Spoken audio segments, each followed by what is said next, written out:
Imagine a moment in 1993 in the lobby of the Four Seasons Hotel in Beverly Hills. The chandeliers glimmer, producers in Armani suits chatter animatedly, and Oscar winners sip whiskey at the bar. And there, near the grand piano, stands Clint Eastwood, alone. His face is stone cold, eyes narrowed, arms crossed over his chest, like a cowboy in one of his own films. Not far away, a young actor holds court, spinning a tale that ends with a mocking impression of him, the legendary director of timeless masterpieces. The crowd chuckles, but Clint doesn't. He silently drains his glass, nods to the bartender, and walks out the door without looking back. No argument, no fuss, just silence. A silence so powerful, it's as if a door has been slammed shut forever. That's Clint Eastwood, my friends, a man who doesn't need to shout to make his presence felt. And today, I want to tell you, my dear friends, who've lived through the golden days of America, a story about 5 famous people who dared to challenge him, and the price they paid. This isn't just a tale of Hollywood clashes, it's a lesson in self-respect, steadfastness, and a legacy built on unwavering values. Join me on this journey with a cup of coffee in hand, and let me share the story of a man who shaped an entire generation. Clint Eastwood, a legend, a true man, and a living icon. This journey will take us down the dusty trails of Hollywood, where Clint created masterpieces like Unforgiven, $1 Million Baby, and American Sniper. At 94, he remains a towering figure, a man who lives by principles that our generation, those who witnessed America's triumphant years, understands better than anyone: respect, discipline, and loyalty to one's beliefs. But not everyone gets it. Throughout his storied career, Clint has crossed paths with those who challenged him, who thought they could outmaneuver him with words or disrespectful actions. They didn't just clash with a filmmaker, they confronted a man who lives by an unyielding code. Today, I'll tell you about 5 of them: Michael Moore, Spike Lee, Leonardo DiCaprio, Seth Rogen, and Gene Hackman. Each left a mark on Clint's story, but not in the way they hoped. Let's start with Michael Moore, a documentary filmmaker known for his provocative work. In 2005, at an event hosted by the National Board of Review, Clint took the stage. The room fell silent, waiting, and then he said something that left the audience stunned. Michael Moore and I have something in common. We both love documentaries. But if he shows up at my doorstep with a camera, I'll kill him. No smile, no wink to soften the blow, just a heavy, commanding silence. The crowd laughed nervously. A few jaws dropped, but Clint didn't retract a word. It wasn't a joke, my friends. It was a warning, a line drawn in the sand. Moore, who had stirred a firestorm with Fahrenheit 9/11, had angered Clint. That film attacked the Bush administration and America's military actions post 9/11. It won awards, dominated headlines. But to Clint, it was a betrayal. Clint grew up revering the heroes of World War II, the silent soldiers who sacrificed for their country. To him, Moore's work wasn't critique. It was exploitation, using America's pain for fame. Clint didn't see courage in that. He saw arrogance disguised as boldness. Moore had tried to turn the nation's wounds into a spotlight, and Clint couldn't stomach it. After that moment on stage, Clint and Moore never shared a frame again. They didn't collaborate, didn't speak. And if you ask Clint about Moore today, he'd probably raise an eyebrow, grunt, and change the subject. Because Clint doesn't believe in public spats. He believes in quiet, cold, permanent erasure. That's how he deals with those who dare challenge him, not with words, but with actions. Next, we have Spike Lee, a talented but controversial director. In 2008, Clint released two films, Flags of Our Fathers and Letters from Iwo Jima, a story told from both American and Japanese perspectives about the Battle of Iwo Jima in World War II. Critics praised his boldness, his unflinching portrayal of war's brutality and complexity. But Spike Lee disagreed. He publicly criticized Clint, accusing him of erasing the role of Black Marines in the Iwo Jima story. Many African Americans gave their lives, Spike said. You can't ignore that. Clint was furious. He didn't respond with the finesse of a Hollywood diplomat. He answered like a cowboy in his own films. A guy like him should shut his face. Those words were like a gunshot, sparking headlines. Spike didn't back down. I'm not shutting up, he retorted. He sounds like an angry old man. The war of words exposed deep divides in Hollywood between tradition and modernity, between Clint's storytelling and Spike's mission. For Clint, Flags of Our Fathers was about a specific group of soldiers who raised the flag on Mount Suribachi. He didn't make films to meet every expectation, but to tell the story as he saw it, truthfully. For Spike, it was a bigger issue about a director's responsibility to reflect history, especially when lives have been overlooked. Two proud, principled, stubborn men. They never reconciled. They don't appear together, don't mention each other, and their legacies exist in separate worlds. But what's striking is how Clint handled it. He didn't prolong the feud. He didn't explain further. He went silent, and that silence said everything. Now let's turn to a name from a newer generation, Leonardo DiCaprio. In 2011, when Clint cast Leo in Edgar, a biopic about Edgar Hoover, Hollywood buzzed. It was a clash of eras. Clint, the hard-nosed director who demanded speed and control, and Leo, a method actor who thrived on exploring emotions through multiple takes.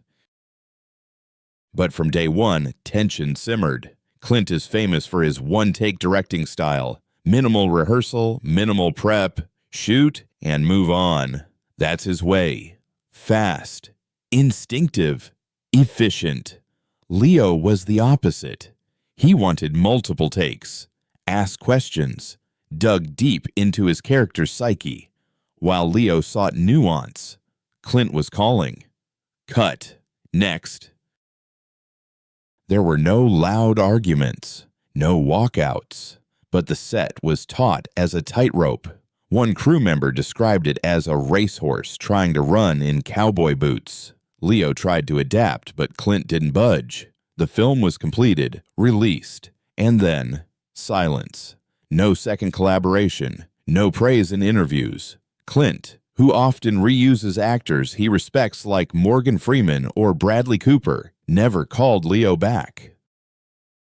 Some say it was a creative mismatch. Others believe Clint saw Leo as too fussy, too theatrical, even arrogant. Whatever the reason, their paths diverged, and Clint never looked back. This reveals something. Working with Clint isn't just a job. It's a test of respect, discipline, and the ability to set ego aside. Leo, despite his talent, didn't pass that test.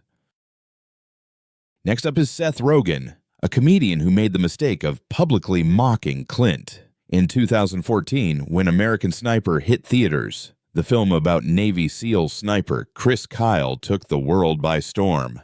For many, it was a tribute to military sacrifice, but for Rogen, it was a chance to jest. On Twitter, Rogen wrote, "American Sniper kind of reminds me of the movie that's showing in the third act of Inglourious Bastards, the one about the Nazi sniper." He didn't name Clint, but he didn't need to. The comparison was a bombshell, implying Clint's film resembled Nazi propaganda. Clint didn't respond on social media. He didn't issue a statement.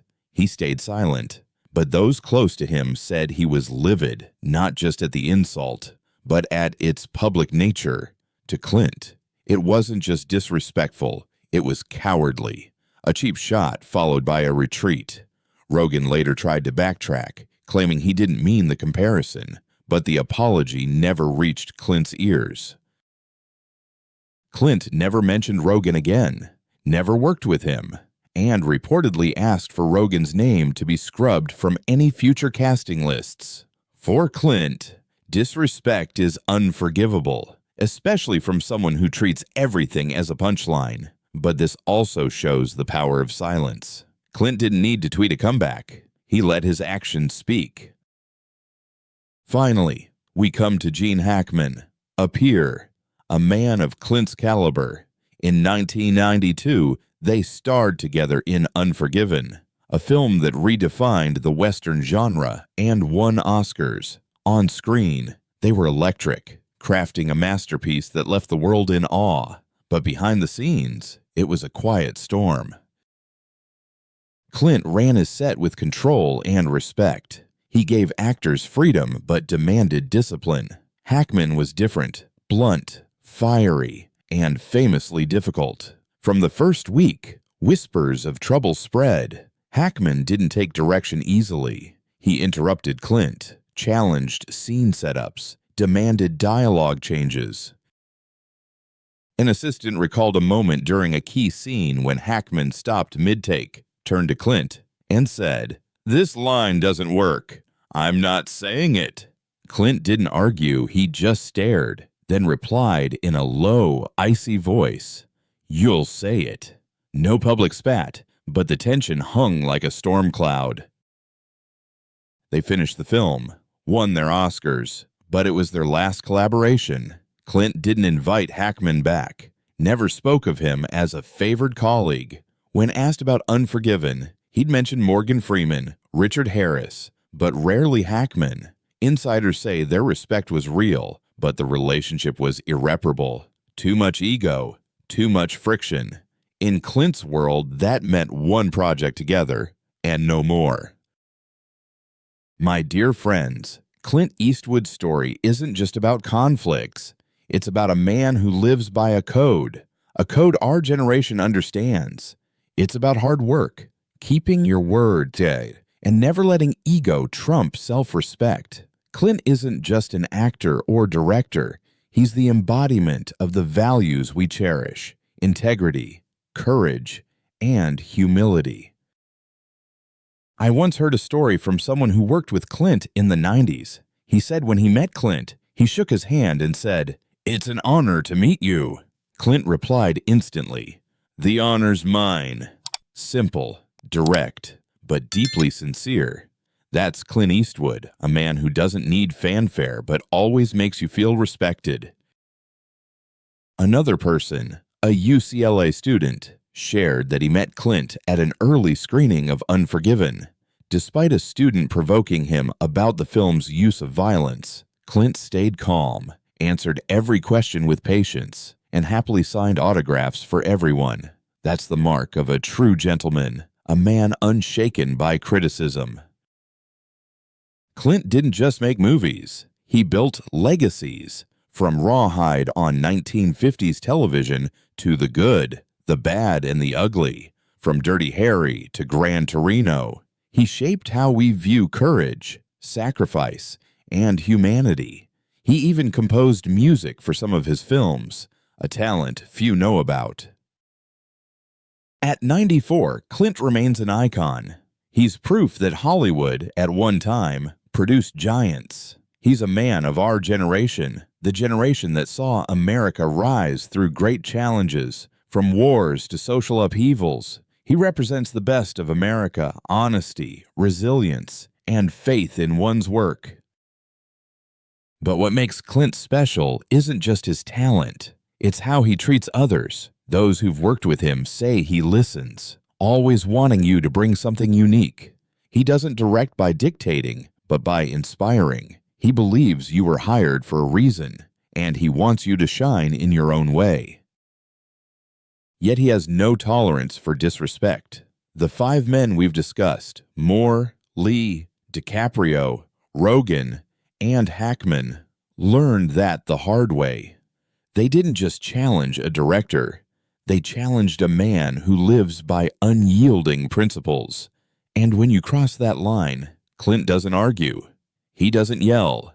He just closes the door. And it never opens again.